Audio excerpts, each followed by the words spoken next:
What is up? What is up, guys? Hey, good morning. It is Brent Abel here, webtennis.com.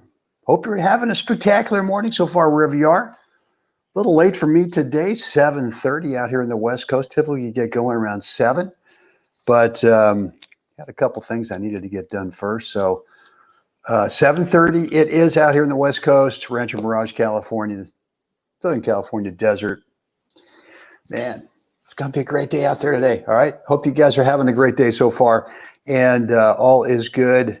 Holidays, all that good stuff for you. So no announcements really to get started today. I am going to do something in January. I'm going to do a reboot. Just kind of like, and everyone else does this thing in January after the holidays. We're all trying to get back to, losing weight or getting back in shape or all these New Year's resolutions, blah, blah, blah, right? I want to do something a little bit different. And so I'm tinkering with what would be the best way to help you guys with a January 31-day reboot, right? So that we kind of build some habits and rather than sort of trying to do a quick fix with some kind of a fad diet or something like that or something else, is let's build some habits in January. So be looking for that. I haven't made the announcement yet officially, but I think if nothing else, I'd like to do it. So not that I've got a lot of bad habits, but I just always think, man, it's just a great time. You're right. Brand new year. Why not start building some new habits that will kind of get us to some goals that maybe just to maintain some goals, or maybe it's something new. Maybe we want something different than what we've had, especially with COVID, man. So, all right, guys, other than that, listen, here's what I've got for you today. And this is a story about a match I played in 2009.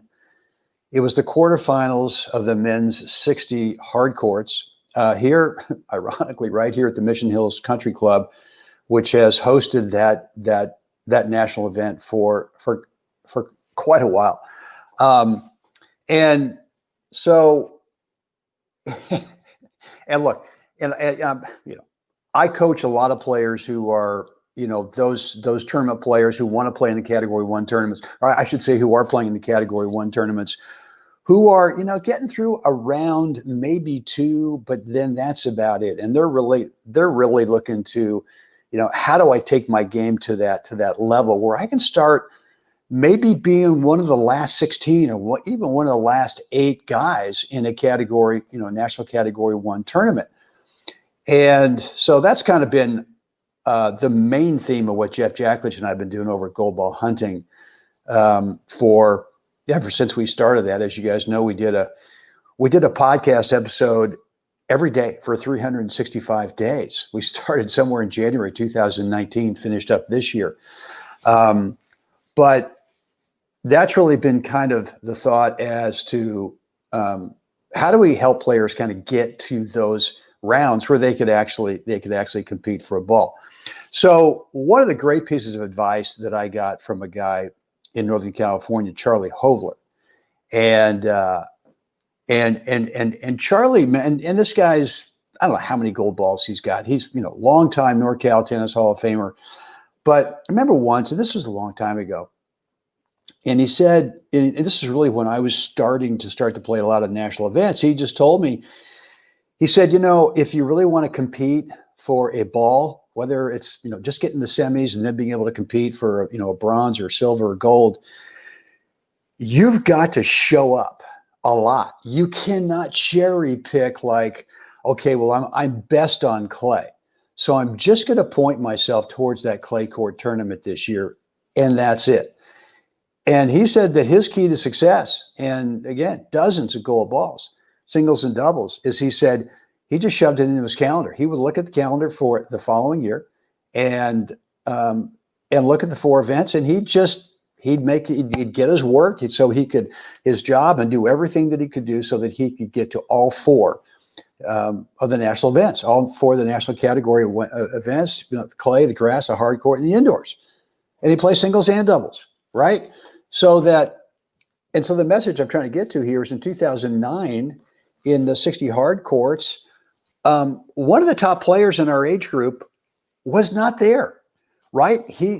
One of his kids, I've always thanked him for this. One of his kids just happened to be getting married on that final weekend of the tournament, right? And this guy, I mean, if he didn't get to the semis or finals, it was like, what's going on? I mean, there must be, some crazy thing happening. So I guess my point here is that if you've got that goal to really, up your game in terms of trying to compete for a ball at some point, could be singles, could be doubles, you got to show up, and you've just got to show up, and you never know what's going to happen. Even if that guy had shown up, who's to say that he wouldn't have gotten an injury in an early round? I mean, I've seen it before. I've seen a number one seed in the first round just kind of, I don't know, something went wrong. They pulled a muscle, they did this or something. They had to retire. So you never know. So first piece of advice today is, if you're going to be playing some tournaments, show up over and over and over again, and you never know. So let me get to my story. Playing the quarterfinals here, and I'm playing against one of the guys in my age group and I've mentioned this before, he's a heck of a player. His name is Mario Cernusik, and if you're in my age group, I just probably, gave you the old shudder where you went, oh God, not Mario. But he's the kind of player that when I look at the draw, right? So I enter an event and I look at the draw and I see, and you can see everyone who's entered, or I should say that you can see the list of entrants. And the first thing I do, and it's stupid, but the first thing I do is I go down the list to the C's and I go, Scott, is Miss Cernusik in here? All right, he's in here. So the next thing I do is I look to see where he's seated, and then I'm just hoping that he's on the other half of the draw. And typically what I do is, in this, I guess I've seen him a couple times. Well, in this tournament, 2009, he was definitely on my half of the draw. But this was kind of before I knew what it was like to get out in the court with Mario. And so, but now I look at the draw and I go, okay, good. He's on the other half of the draw. Someone else is going to get him. And so typically what happens is, one of the top guys might. Anyway, I'm in the quarters. I'm playing this guy, and he's the ultimate pusher. And, I mean, in terms of stroke technique, you can't really read what he's about to do because his stroke technique is kind of non-existent. And I mean that with all due respect.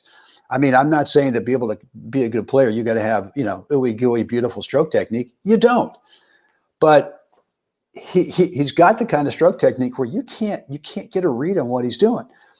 And the guy's fit. He can run all day long. And he even admitted to me once as we were sitting on the bench after a match. And he said to me, Brent, my whole goal out here is to make you suffer.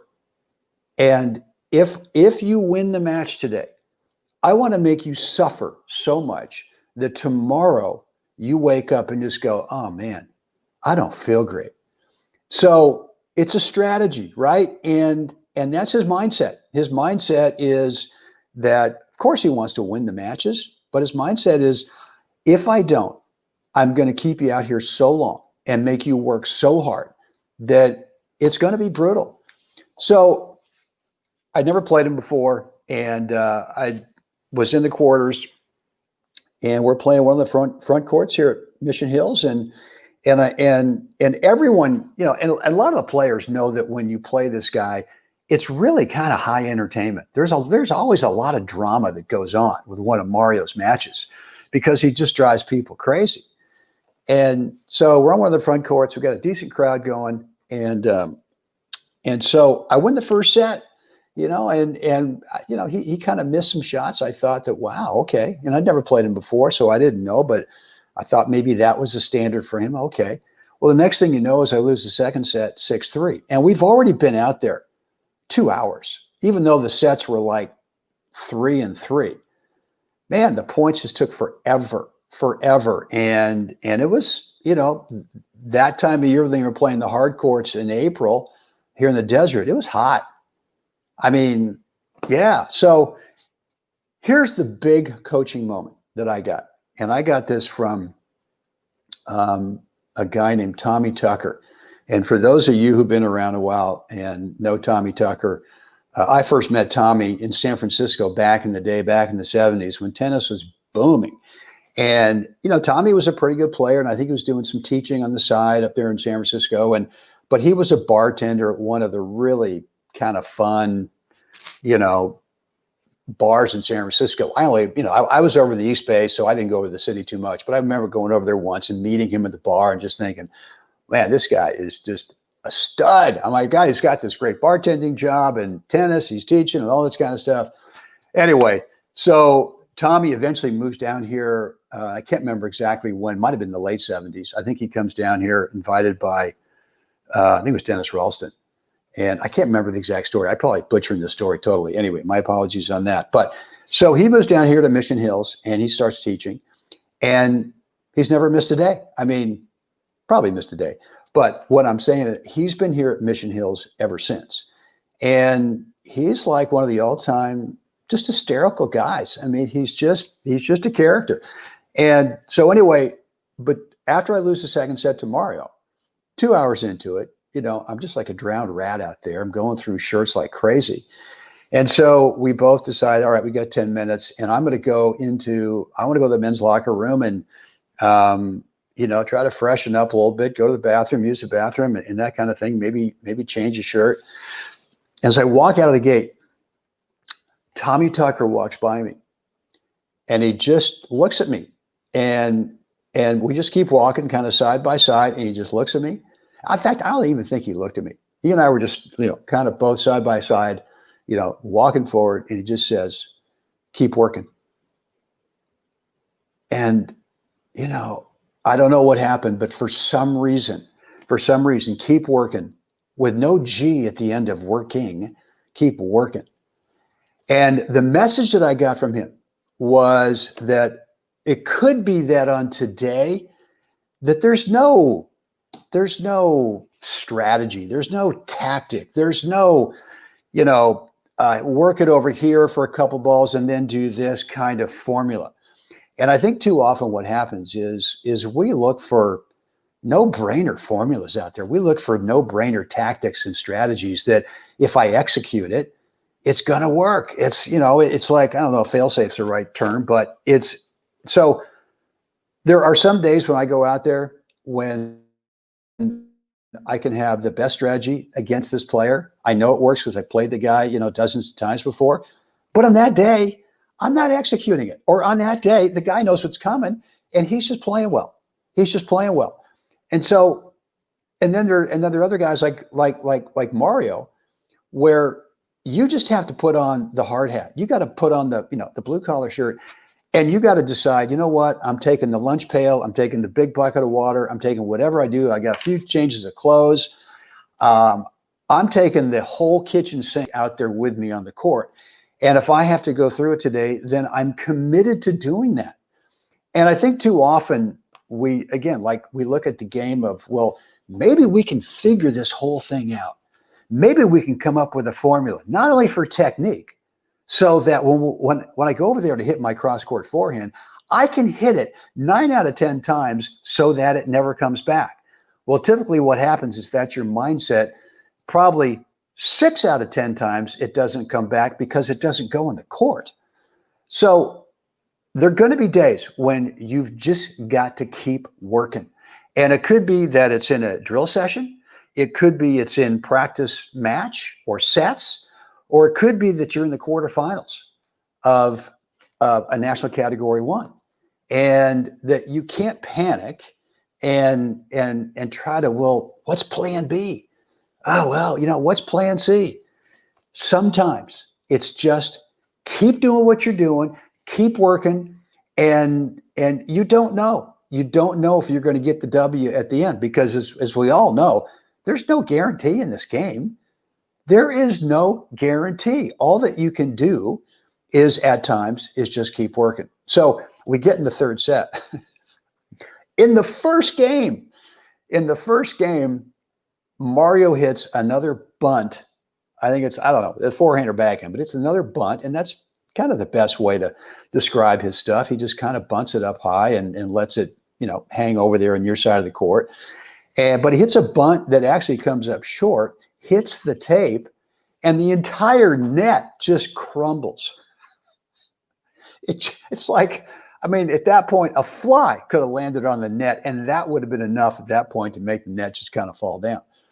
So fortunately, the court next to us was empty. There was no match in that court, so we didn't have to wait around for, a maintenance guy to come in there and put up a brand new net. So we just moved over. And I don't know if that was the turning point, but I ended up winning the third 6-1, 6-2 maybe. And it was basically, my mindset was I just kept saying those words in between points that Tommy Tucker had given me, which is keep working, and don't get addicted to the potential result. And the potential result could be, man, Mario got you, huh? When you go off the court and the fellas are going, that's a tough one. And you don't want that. I mean, it's going to happen, but obviously you don't want that because you've spent so much time out there. You spent so much energy. You put your heart and soul into that match. And you know what? You just couldn't figure out how to get it done. And yet on that day, I got it done, went on to win the semis pretty easily. And then I got in the finals against a great Hugh Thompson. He was seeded 1 in the tournament and maybe played one of the matches of my life where it just worked. And I've already told you the story about when I got to match point and I couldn't close it out and was trying to end it rather than just going, hey, throw a second serve in as your first serve, get it up high in the ad court, make the first volley. Oh, he missed the shot. Thank you very much. So guys, that's a message today. There are going to be times when you just got to keep working your butt off, and that's it. That's it. There's no, if there's a pro out there that could say, oh, well, if you'd done this, and how often does that happen? You split sets and you come off the court to, go replenish your water, do whatever. Someone's saying, oh, well, if you just play it over here and if you just do that, and you kind of go, man, I've been doing that. Shut up. It's not working. So I'm going to work today in terms of, I'm not going to miss a ball. First of all, I'm not going to miss a ball. That means I got to dial it back a little bit because my opponent today, Mario, wants to just keep feeding up these things that are just sitting about 3 feet inside the baseline and just begging you, come on, man. Why don't you just tee off on this one? I can throw up another one if you want to just play it back. So look, for me against him, keep working means that mindset. I'm not going to miss. And if it means that the points are going to be super long today, if my average, shots per point is 4, serve, return, one more shot, and then another shot. And today I got to make it 7 or 8, then that's what I'm going to do. But, and look, against the pushers, and especially against Mario, what's worked for me? Mario, and I apologize up front for maybe publicly giving a strategy that at least worked for me. I don't know if it will work for other guys. I know there's some other guys that have played Mario before, and they hit the ball big. I mean, huge. And they can just kind of blow them off the court. But the risk you take with that is that you better make sure that you're not missing, enough balls to where you start to think, well, I can't miss another one. And I've seen that happen with a top player who's tried to blow them off, not had his A+ stuff that day and lost. But kind of lost my train of thought. Oh, I know what it's good. Is that against the pushers, I like to throw in a lot of drop shots. I like to bring them up to net. And I know I'm not going to win every point, but I want them playing more. I want them thinking that another drop shot's about to come. And I want them playing more inside their baseline, always having to look for it. So that when I play a normal ground stroke right at them, I don't go for the corners too much. I don't play it away from them. I don't want to open up the court, give them angles. I'll just play it right up the middle. And sometimes I'll loop some forehands in there deep. And if they back up, I'm coming in. Right? And I'm probably going to play a drop volley. Probably not going to risk trying to play to the open court and let that little, guy who's in great shape, who can run like a deer, go over there and, bunt one by me. So that's it. Oh, here's one more thing about keep working. And Tommy, I love you, man. And that was one of the great pieces of coaching advice I've gotten. Look, I talk about Tom Stowe all the time. He gets 100% of the foundation and kind of changing my mindset that completely transformed me from being just a little runaround rabbit on the court and kind of butting balls around and doing this to actually being able to play the game maybe as it should be. I don't know. There's so many different ways to play it. But I think that if you're going to keep working, that if you've been out there for 2 hours in the court and it's now you've just split sets and it's a hot day, well, what does that mean? I mean, that means you better have your butt in really good shape. And if you're not embracing fitness as a major component of being a competitor, then, man, I think that I can't help you. I mean, because that I'm going to go minimalist on stroke technique.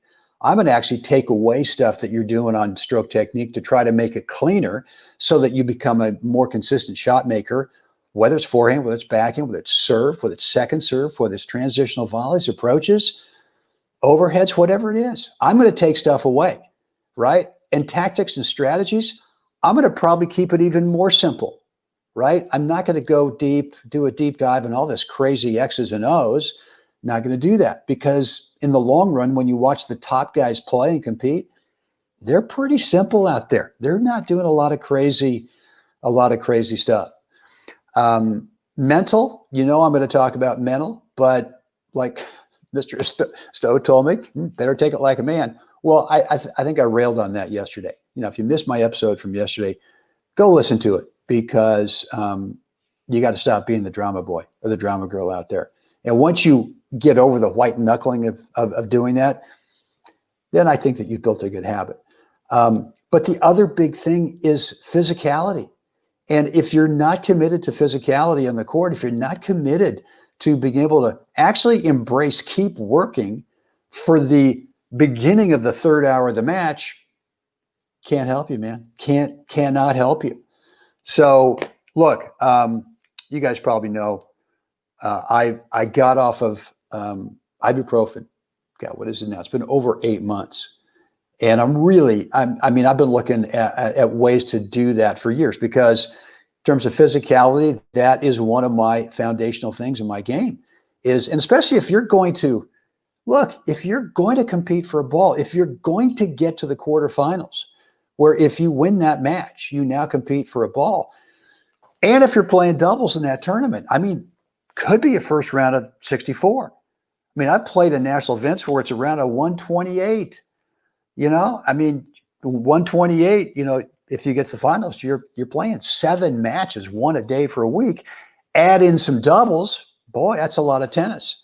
So if that's your goal, if you really want to step it up and take it to that level, then I think you ought to do what I do.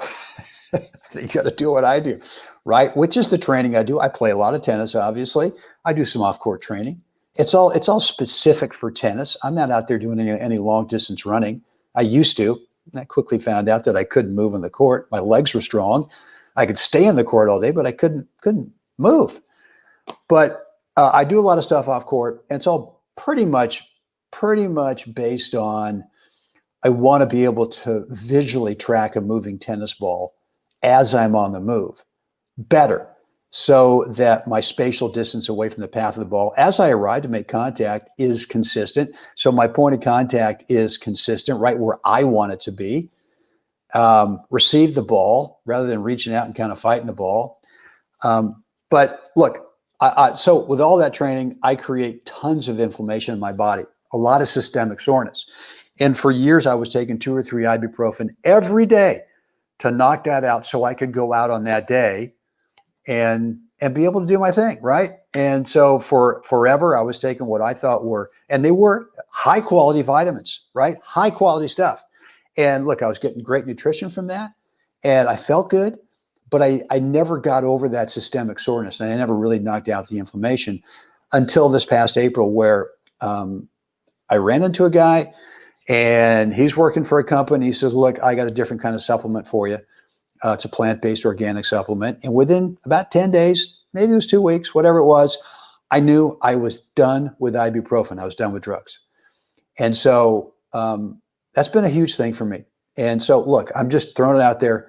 You know, if you want to know what I'm taking, I'm more than happy to share that with you. I'd rather do it privately. So just reach out to me. You can direct message me or shoot me an email, brent@webtennis.com. Guys, always love to hear your comments, questions, remarks, disagree, agree, whatever it is. You can do it here in the comment section. Again, direct message me or shoot me an email, brent@webtennis.com. And I promise I will get back to you. Now, listen, there's one thing over at YouTube where when you leave a comment on YouTube, and I do offer from time to time, I'm happy to give away one of my courses from time to time, and all I ask is that you share just share this video. But sometimes what happens over at YouTube, someone says, well, I shared it, and I go, okay, and I respond back and I say, well, how do I get in touch with you? And lots of times people at YouTube just don't seem to get that follow-up message. So if that's you, if you've left me a message at YouTube, say, hey, I like that complimentary thing that you offered today, do me a favor and send me an email, brent@webtennis.com. If you haven't heard from me, because I don't know how to get in touch with you. All right, guys, I'm almost 27 minutes into it today, blah, blah, blah. Guys, get out there today. Help someone else have a spectacular day. And looking forward to hanging out with you guys again tomorrow. I'll see you then.